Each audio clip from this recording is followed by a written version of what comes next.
Welcome to episode 9 of Ping, a Firewalls.com podcast, a bi-weekly look at cybersecurity, including top products, the latest trends, news, expert tips, and interviews with top security industry company representatives. I'm Kevin Baxter, and I'm joined by my Firewalls.com colleague, Andrew Harmon. Hello. Hey, Andrew. As we dive into a different featured topic each episode. New episodes of the podcast come out every other Wednesday, so subscribe or follow on your favorite podcasting platform to get the latest one. And feel free to leave a comment or email us at podcast@firewalls.com with feedback or questions. Now on to a very special holiday-themed featured topic for this episode. We're recording this episode with just over a week left until Christmas, so we thought we'd do something special in honor of the holiday season in lieu of our typical interview segment. But we didn't want to forget what got us here. We are a network security podcast after all. We put together a totally original story like nothing you've ever heard before, with all original characters, a completely original plot structure, and more. And we're even flexing our amazing voice acting muscles. Consider it our present to you, our loyal listeners, a radio, or rather podcast play. Gather round for a story about Christmas and cybersecurity, our totally original carol, if you will, called The Cheap Small Business Owner Who Was Visited by Three Ghosts on Christmas Eve and Changed Forever. It's the shortest title we could think of. Here we go. On Christmas Eve, the owner of a small business sat in his office, surveying his client accounts, when into the room entered his young nephew. Merry Christmas, Uncle Scrooge. Bah, humbug. Not a fan of Christmas, I take it. Of course I'm not, but I'm really humbugging about this spotty Wi-Fi. That law office next door really needs a stronger signal. Well, don't you have your own Wi-Fi, Uncle Scrooge? Why pay for my own when there's always showing up available? What a waste of my money that would be. But doesn't good Wi-Fi kind of pay for itself? Nonsense. And double humbug while I'm at it. Anyway, weren't you here to talk about Christmas? Oh yes, Uncle, my apologies.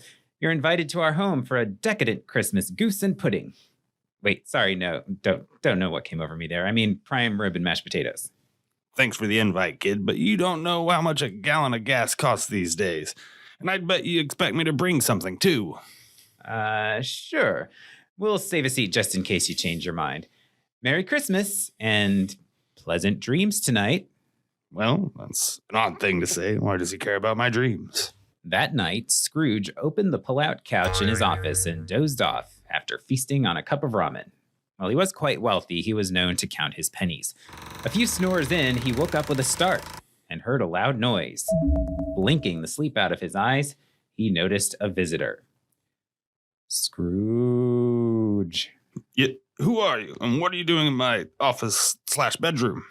I am the ghost of Christmas past, and the first of 3 visitors you'll have tonight to show you the changes you must make to save your cyber soul. Ghost, 3 visitors, cyber soul, humbug. Sounds like you heard me, at least. Good. Let's get started. Suddenly, Scrooge and the ghost found themselves in front of a Packard Bell computer in an office cubicle as Alanis Morissette's Ironic played on a nearby office radio. Recognize this place, Scrooge? Of course I do. This is old Fezziwig's accounting firm where I got my first job. Just then, a young Scrooge walked up, softly singing, "It's like rain on your wedding day," then sat down at his computer and opened his email. My dear, it looks like a Nigerian prince needs $3,000 to help him transfer a surplus of $20 million out of his home country.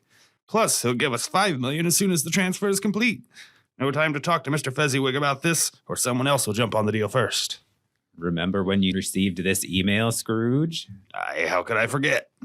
You weren't at all suspicious of the offer? Didn't sound too good to be true? Well, it's not every day a Nigerian prince emails you. And he seems to be in trouble, so it made sense that he would reach out and offer a reward to get the transfer done. I just figured the typos were due to a language barrier. You sent off $3,000 of old Fezziwig's money and never saw a dime of it again, didn't you? Yeah, well, I wasn't going to send my money. Why would I would have given Fezziwig his fair shake of the profits. But you fell for the scam 3 more times, and you included the corporate account numbers and routing numbers. They were convincing emails. How would you bother to send a little guy like me a scam email anyways? Your lack of awareness helped put old Fezziwig out of business and left your 10 other coworkers looking for jobs. I know, Spirit, and I'm sorry. They were good people, and Fezziwig took a chance on me right out of high school. But what could I have done differently? You needed to spend more time learning about cybersecurity even then and making the right judgments to keep your business's resources safe. Falling for scams is less likely when you're vigilant and understand the risks of your behaviors. You've made your point, Spirit. I'll pay more attention to cybersecurity. Now leave me be, Spirit, and take me away from this place. Just like that, the spirit was gone, and Scrooge found himself back in his office, drowsily lying on his pull-out couch. He looked around the dark room and shook off the bad dream before drifting off to sleep again. After a few moments, he heard a familiar sound, this time twice, and headed out into the break room to discover a robed figure chomping away on the contents of some vending machine potato chips and sipping an RC Cola. I'm the ghost of Christmas present. Pull up a chair and have a ho-ho. Oh yeah, and touch my magical robes when you get a chance. I've got something to show you. Touch your robes? Seems like a reasonable request from a mysterious stranger I've never met. All right, then, let's do this. As Scrooge grabbed the spirit's robes, the ghost and Scrooge were whisked out the window and through the air. They flew over the sleeping town below until eventually landing at a high-tech facility with several individuals and state-of-the-art terminals. A massive digital map of the world glowed on a screen at the front of the room. The workers were happily singing Christmas songs and clinking coffee mugs. Where have you taken me? I thought you were the ghost of Christmas present, but this looks like the future. Indeed I am, and this is the present. This very Christmas Eve and every other day, these folks are monitoring all the world's cyber threats, also known as the threat landscape. Even Nigerian prince emails? Even those. These threat intelligence experts are keeping tabs on all the latest cyber threats. The people combine their abilities with that of artificial intelligence and machine learning to get the jump on these threats. And what do these guys have to do with me? They use all the information they're constantly gathering to create updates for the security services that stop threats, like the spam emails you love so much. Well, this vision isn't so scary at all. In fact, it's kind of reassuring. Right you are, but wait until you see the next guy. The spirit and the scene disappear, leaving Scrooge standing alone in darkness. Spirit, where have you gone? Rather than slipping into a further slumber after parting ways with the previous spirit, Scrooge found himself approached by a ghostly, Dementor-like figure, for those of you who've seen the Harry Potter movies. Who are you? You're much scarier than those other two spirits.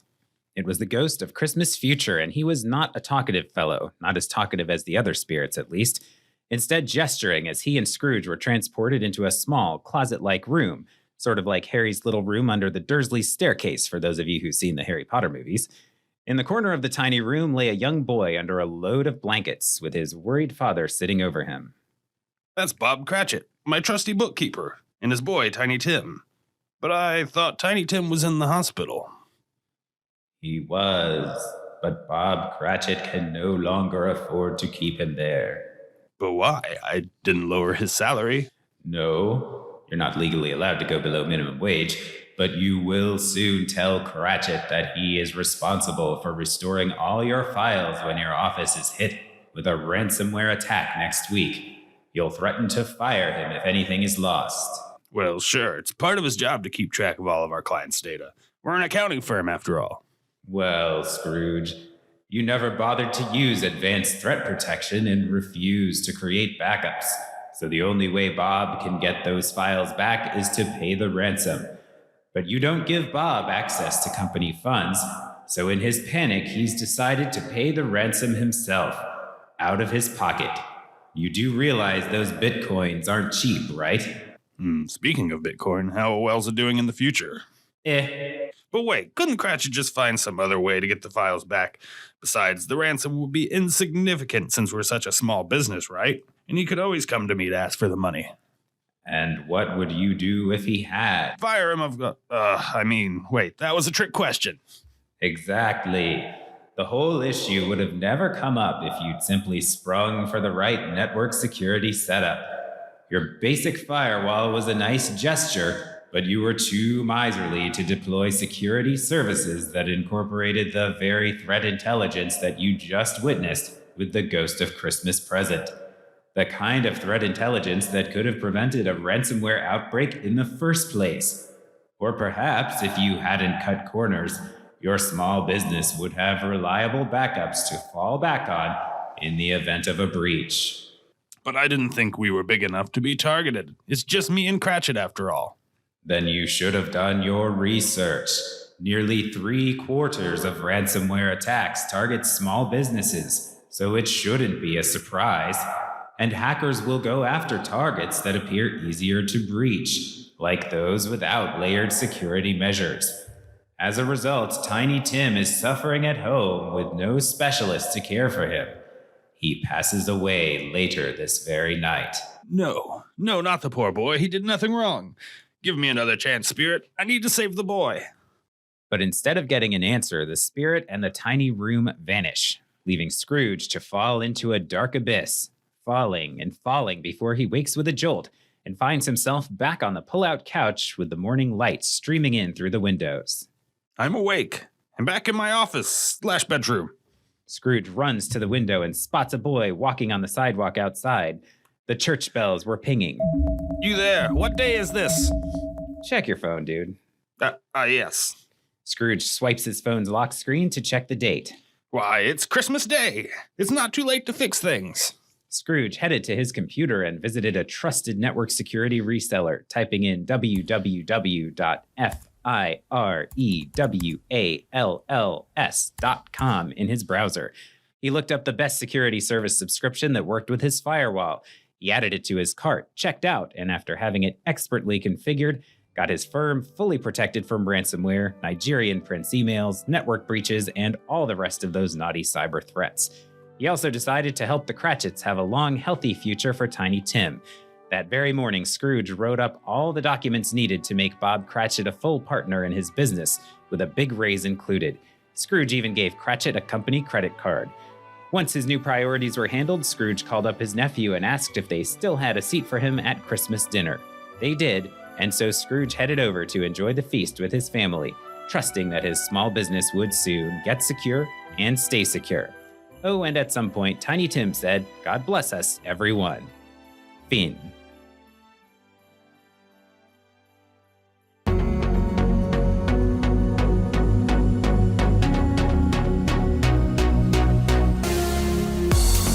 And now it's time for headlines. In this regular segment, we discuss a few top news stories in the network security world and what they may mean to you. On to headline number 1. New Orleans scrambles to respond to a ransomware attack.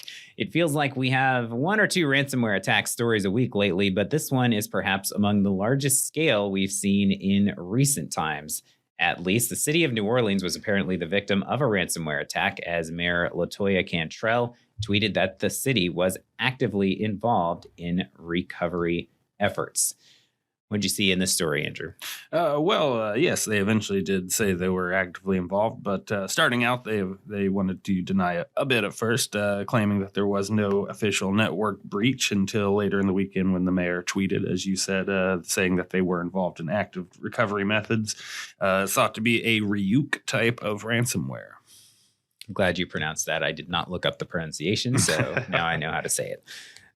Since appearing in 2018, though, variants of Ryuk have been blamed for numerous attacks on state and local governments. It's named after a character in the manga series Death Note. And also, just going back to your initial point, yes, New Orleans had, the city actually had a press conference later in the day after the initial breach occurred, and basically said nothing to see here, but ever since that point, it seems like the city's done a pretty good job of being transparent and open about the fact that they did suffer an attack and that some things were being affected by it.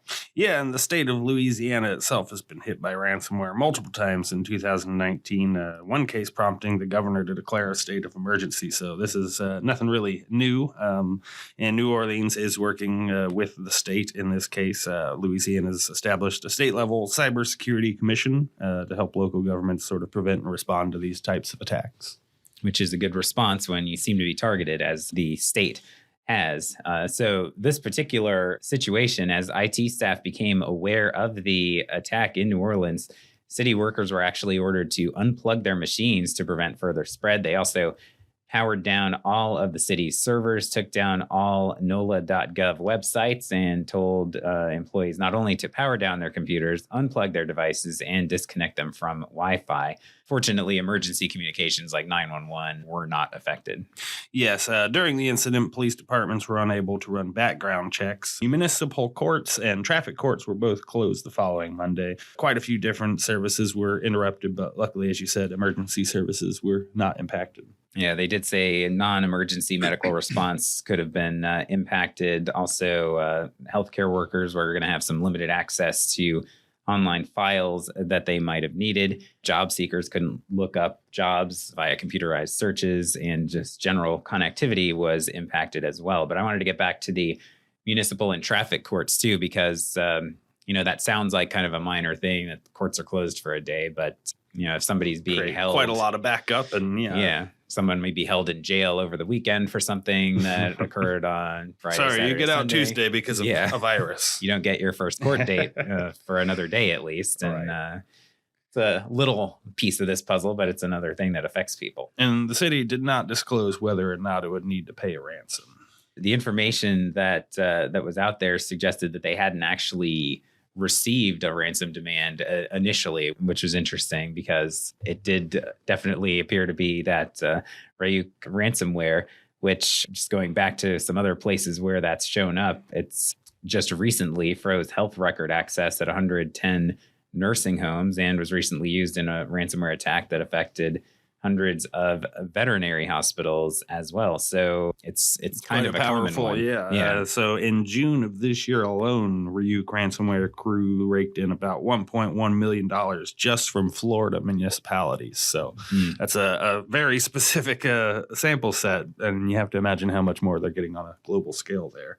Yeah, and I think just anecdotally from so far this year, it seems as if New Orleans is the biggest city targeted. I mean, we've noted a number of different municipalities, some of them bigger than others, or county governments and things of that nature too, that have gotten hit. We've also talked about some hospitals on the podcast here, but I don't think any city quite as large as New Orleans had been impacted this year. No, this is definitely a change of pace. According to Imisoft, over 100 government entities have been hit by ransomware this year in the United States, and that's compared to 86 universities and 759 healthcare providers. So obviously, you can kind of see the hospitals are the big target of the year, but government entities are just as well up there. So. Yep. And again, you're seeing a situation where this is affecting services.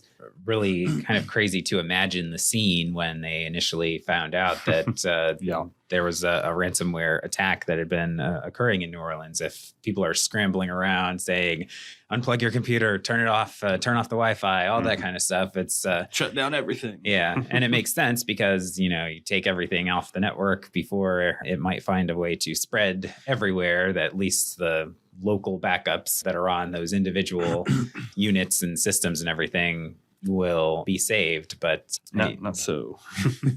Ryuk is a very spreadable ransomware, so to speak. It's part of a chain of infections, usually tag teamed with Emotet malware and TrickBot Trojans. So it likes to get on the system and continue spreading itself further. So as you said, it's must have been quite a chaotic scene as everybody ran in to unplug every device they could see. Yeah, and a couple of days after it occurred, the city declared a state of emergency, something that the state of Louisiana already did this past summer when they put together the team that you mentioned earlier. So this one's kind of a stay tuned because it's developing as we talk about it, but it's a pretty major ransomware attack and just another example of how big ransomware is in 2019 as we wind down the year. It's a major threat out there for people. Right. On to headline number 2. Cryptocurrency tycoon died, leaving $145 million in limbo. Now lawyers seek exhumation to check it's really him. So this is a cybersecurity adjacent story that sounds kind of like the plot of a movie. In a nutshell, the founder of a cryptocurrency exchange platform died last December. At least that's what we think. Supposedly. Yes, leaving $145 million in assets that this cryptocurrency platform said it was unable to access. So The twist is, though, that now lawyers representing the Quadriga CX cryptocurrency exchange, which was once the largest such exchange in Canada, are asking Canadian authorities to exhume and examine the body to determine if the person buried is actually its founder, Gerald Cotton. In other words, they're suggesting he may have faked his own death. Yeah, this sounds like it could be a Netflix series here within the next year. So, Gerald Cotton, like you said, CEO and founder of this cryptocurrency exchange, he struggled with Crohn's disease for some time. It was a pretty well-known public issue for him, and apparently suffered massive complications of Crohn's disease while visiting India. So, while traveling abroad, he sort of disappears, and there's a lot of questions out there. So Quadriga, after he died in December 2018, struggled to figure out how to refund more than 100,000 users of the currency. And in April, they actually headed toward bankruptcy. So as you said, the death was reportedly due to complications from Crohn's disease, but the law firm not only wants to confirm that he did in fact die, they also want to confirm the cause of death. Right. So basically what's happened with this money, it's stored in a offline status known as a cold wallet, which only the CEO had access to. So yes, with only his passing, only the CEO, only the man in question here. So with his passing, all of those cold wallets and $145 million worth of other people's money has vanished. When you read that only one person has access to it's almost by design, it must be. It seems like it's by design, like maybe by the CEO's design. But I would hope that in the future, at least, this is a lesson for people that you want to research how you can get your hands on your money if you are investing in this. And also just a very poor business practice to have one individual be the only person. Yeah, and in the letter that Miller Thompson LLP, the lawyer firm representing the people that lost their money here, they detailed that there needs to be a certainty around the question of whether Mr. Cotton is in fact deceased. So obviously they are not convinced. They are not, which is very interesting as a piece here too, because for one, you know, if they just think he did die in December of 2018, then they still have the same issue that they're dealing with. But the fact that they think he may not be dead suggests that they might know that something else is going on here. In addition to just not being able to access the money, they may be suspicious that that money is maybe being put to use somewhere. Being spent on a Mai Tai somewhere, yeah. So what do you think? Is this the DB Cooper of the cybersecurity age? Is he dead and gone with his millions of dollars, or is this all a big fake out and he's somewhere in the South Pacific with all these millions of dollars? You know, it's hard to say. It's definitely a very interesting story and a little bit different from some of the others that we've come across. But it doesn't seem like the cause of death is that suspicious based on his health history that you just outlined. But I guess you never know. And as I said, it feels like they must know something beyond just what they're asking for here. It's not just an out of the blue request. It's certainly fishy timing. You have to wonder if India has an extradition treaty with Canada. Maybe it might be a reason that's the particular country he was in. Yeah. I did want to take a quick moment, though, because we haven't really talked that much about cryptocurrency on the podcast so far. So basically, for those who don't know, it's a digital asset that works like actual money in a more decentralized fashion without the worry about country borders. And due to the ability for a cryptocurrency to remain anonymous as opposed to exchanging credit card or other account information, it's a common form of payment in ransomware attacks. Also, to go back a little bit earlier in the story, this is also related to cybersecurity, this particular one, in that system for storing the assets is offline by design to protect against hackers. But anyway, it's certainly become an investment tool for many as well. We actually heard in our play a little bit ago, Bitcoin being referenced. It's perhaps the most well-known cryptocurrency, but there are many, many others. And Bitcoin is a very commonly used one for paying ransoms in ransomware attacks. But it has been somewhat volatile cryptocurrency, and certainly because of its digital nature, there have been vulnerabilities to theft and cyber breaches. However, it's not going away. In fact, Gartner predicts by 2025, half of people with a smartphone but without a bank account will actually be using a mobile accessible cryptocurrency account. So something to chew on in the cryptocurrency world moving forward. Now, headline number 3. Amazon issues fix after some Blink home cameras found vulnerable to hacking. Back to our IoT roots here. While we've named some specific brands in past headlines segments, we've also had the general warning that Internet of Things devices seem especially vulnerable to cyber attacks. What was this particular situation, Andrew? So on December 10th, Amazon released a patch for their Blink home security camera systems. I say a security flaw, but it was several security flaws were discovered with these particular camera systems that could allow users to be hacked. Basically, allow attackers to escalate their user privileges and hijack the device, letting them view footage remotely and basically record whenever they feel they want to. Yes, 7 vulnerabilities were outlined in this story. It's Blink's XT2 camera systems. They were discovered by Tenable, a cybersecurity firm. And basically, the hackers could gain full control of the cameras, view footage remotely, et cetera, et cetera. The updates were pushed automatically to Blink customers, according to Amazon, which purchased Blink back in 2017. So, Kevin, do you remember back in episode 3 of this podcast what some of the headlines we covered were? Was that the one about the speakers? No, I believe episode 3 was hackers using your cameras to spy on you. Oh, okay. Speakers was before that one, actually. Right, that was episode 2, yes. I've got it all memorized. You are our encyclopedia of Ping. Right, so this is our moment to say we told you so here on Ping.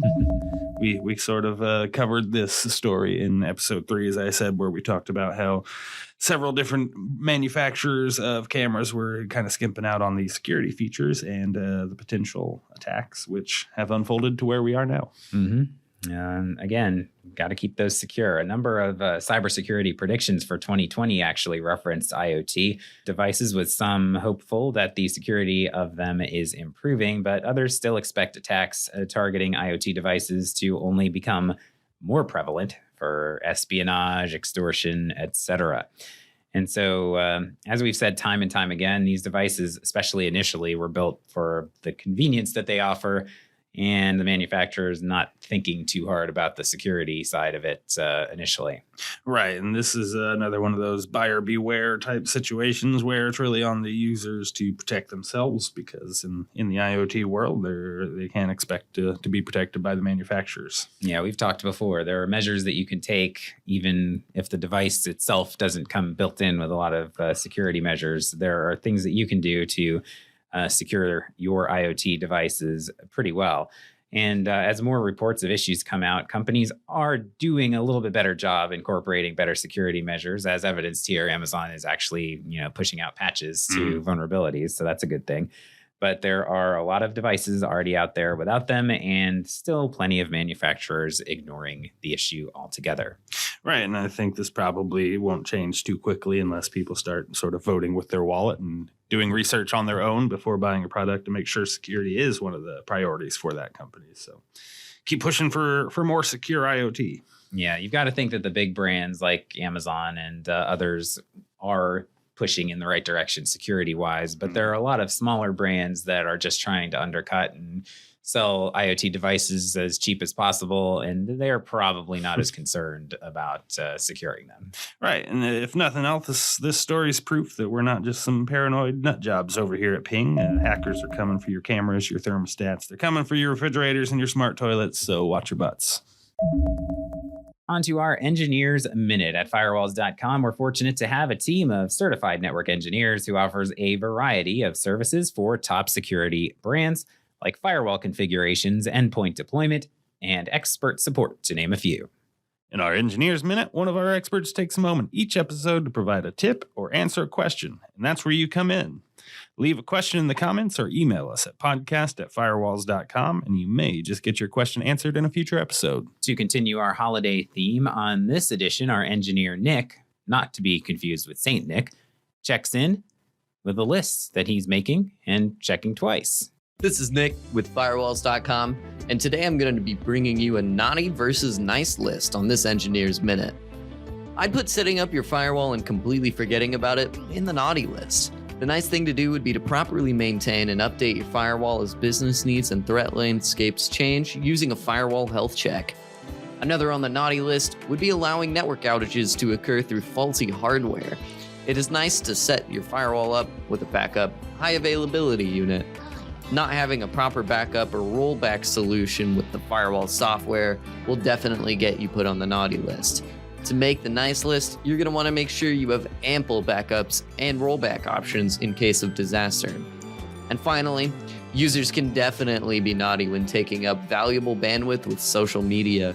To make the nice list here, we're going to want to make sure that we block unproductive browsing with built-in content filtering options. To learn more about what our network engineers can do for your business, give us a call at 866-403-5305 or go to firewalls.com/services. And thanks for joining us on this holiday-themed episode of Ping, a Firewalls.com podcast. Subscribe or follow now to ensure you get the latest episodes as soon as they are available. And please do rate and review us wherever you listen to the podcast. Visit Firewalls.com for all your network security needs and give us a follow on Facebook, Twitter, and LinkedIn.